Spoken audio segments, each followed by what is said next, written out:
Assalamualaikum warahmatullahi wabarakatuh. Nama saya Maftatu Zahro, NIM akhir 003. Akan sedikit menjelaskan tentang kultur the socialization of meaning, yang dalam bahasa Indonesia adalah budaya sosialisasi makna. Jadi di materi kultur the socialization of meaning atau budaya sosialisasi makna ini terdapat beberapa subtema. Yang pertama, budaya, bahasa, dan makna. Yang kedua, budaya sebagai mentalis kolektif. Dan yang ketiga, komunikasi dan produksi budaya. Yang keempat, perbedaan dan keanekaragaman budaya. Yang kelima, sistem simbolik dan kode budaya. Dan yang terakhir, budaya wacana dan kekuasaan. Jadi, yang pertama itu adalah makna dari budaya dan bahasa. Budaya itu merupakan suatu hal yang bisa dijadikan sebagai identitas unik keberagaman masyarakat tertentu dan dihasilkan dari kebiasaan cara hidup khas dari suatu daerah. Dan bahasa sendiri itu adalah sebuah sistem yang artinya bahasa itu dibentuk oleh sejumlah komponen yang berpola secara tetap dan dapat dikaidahkan atau diartikan. Menurut Kunchoro-Ningrat, bahasa itu merupakan sistem perlambangan manusia baik dengan lisan maupun tulisan untuk berkomunikasi dengan yang lainnya atau sesama manusia. Dan perbedaan-perbedaan budaya dan jalan pikiran manusia tersebut itu bersumber dari perbedaan bahasa. Bahasa itu sendiri mengartikan kebudayaan dan jalan pikiran manusia, maka ciri-ciri yang ada di dalam suatu bahasa itu akan tercermin pada sikap dan budaya yang dianutnya di daerah tersebut. Dan yang kedua itu adalah budaya sebagai mentalitas kolektif. Inti dari konsep budaya yang muncul adalah gagasan budaya sebagai mentalitas kolektif yang dimiliki oleh populasi dalam suatu wilayah. Mentalitas sosial itu hanya terdiri atas kesamaan atau keseragaman pemikiran, perasaan, dan tindakan di antara anggota suatu populasi atau masyarakat. Tidak perlu mengasumsikan keberadaan pikiran kelompok, tunggal, atau segudang pikiran individu yang identik.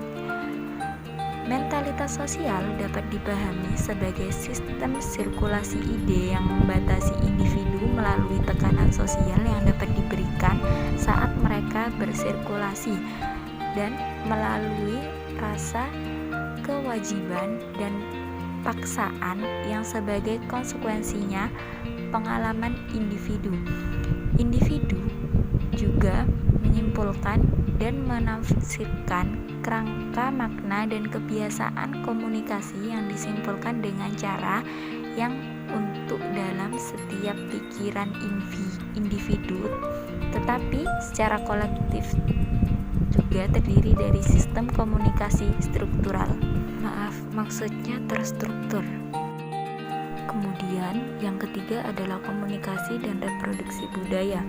Komunikasi sendiri itu adalah sarana yang mana melalui simbol-simbol budaya yang ditransmisikan kepada intra dan antar generasi dari suatu pikiran individu ke individu yang lain.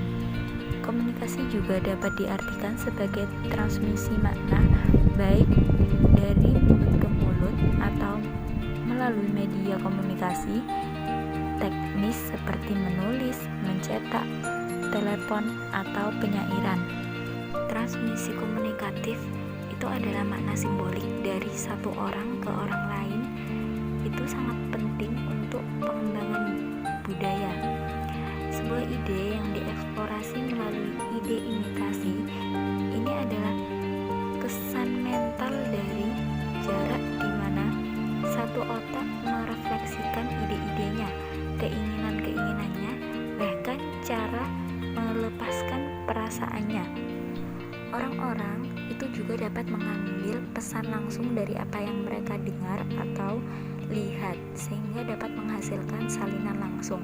Dan ketika individu menerima representasi dari orang-orang yang bergaul dengannya, representasi ini bergantung kembali dengan satu sama lain dalam pikiran individu, di mana mereka dapat menghasilkan ide-ide baru dan direkonsiliasi menjadi kecenderungan aksi atau tindakan yang dilakukan oleh individu. Jadi kesimpulannya adalah komunikasi itu sangat penting untuk reproduksi budaya, karena kebudayaan itu terlahir dari komunikasi dari satu individu ke individu lain. Kemudian yang keempat itu adalah perbedaan dan keanekaragaman budaya. Keanekaragaman budaya itu sendiri merupakan suatu fakta tentang keberadaan begitu banyak ragam budaya yang berbeda satu sama lain, yang dapat dibedakan berdasarkan pengamatan etnografis.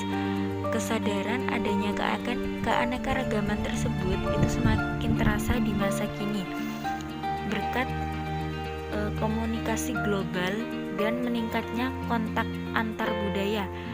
Walaupun kesadaran yang semakin besar bukan merupakan jaminan atas kelestarian keanekaragaman budaya, namun hal tersebut menjadikan topik ini semakin mengemuka.